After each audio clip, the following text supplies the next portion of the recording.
Okay, so we've downloaded these and we've printed them out. Let's go back to printing out the location again. And if I go 97201, get the weather in Portland, you're going to see the printout is not lovely.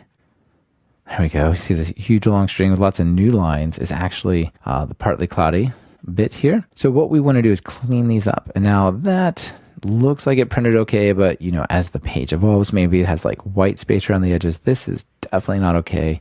And we don't really need to list the zip code because we typed it in. We just want this part. So let's work on cleaning up all of these pieces of text first, and then we'll pull out just the city and state. So we can come down here and say that the location equals cleanup text of the location. Now this is a method that we're going to write. Not sure it justifies its own method, but maybe it does. So we're going to come down here and say, first of all, if you ask us to clean up text and that text is none, and we try to interact with it, that's going to be a crash. So we'll do a little error handling. We'll say if not text, and use the truthiness of strings. Remember, if they're empty or none, they'll be false. So we'll just return text. But if they're not empty, then we can do some processing on them. We can say text equals text.strip. And strip is a built-in method to the string class that will take all the white space, tabs, space, new line, backslash r, backslash n type of things off of the front and the end. And there's also an L strip and an R strip and so on. So we're going to modify this and then we'll return the text here. The other thing that we might want to do is if you're new, you're like, well, how do I know there was a strip? When I hit dot, does it say strip? No. So we can use something called type hints in Python. Now these have no effect on the runtime behavior, but they will give you better IntelliSense. If I am certain this is a string, I can say colon and then the class name. I can say str, that's the class of a string in Python. If it was an int, I could say int and so on, but we'll say str, there's string. And now when I go down here and interact with this in PyCharm, it will actually give me things like strip. It has justify, L strip, R strip, strip. So PyCharm knows now that we told it, hey, this is a string. It's going to give us help as if it were a string.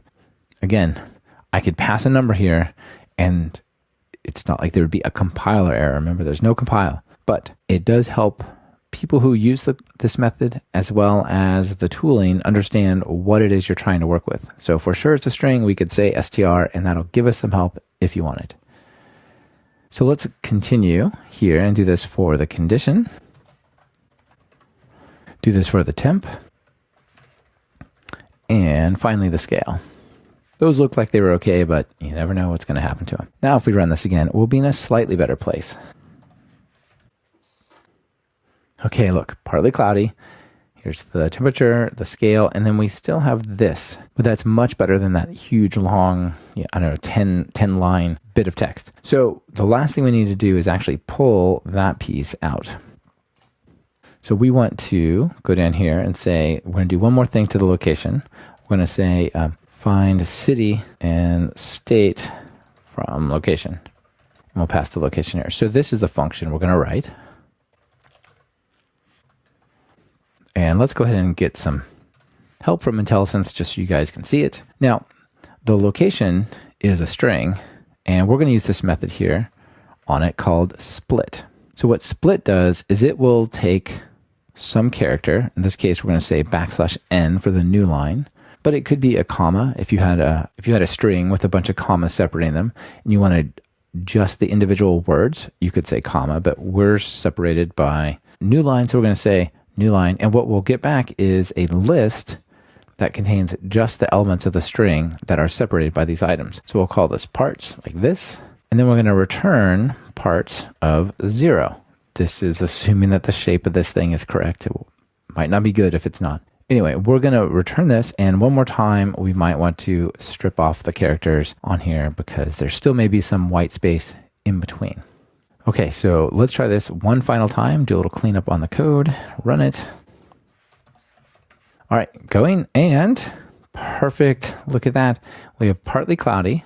The temperature is 8.6 degrees. The scale is Celsius, and the city and state are Portland, Oregon.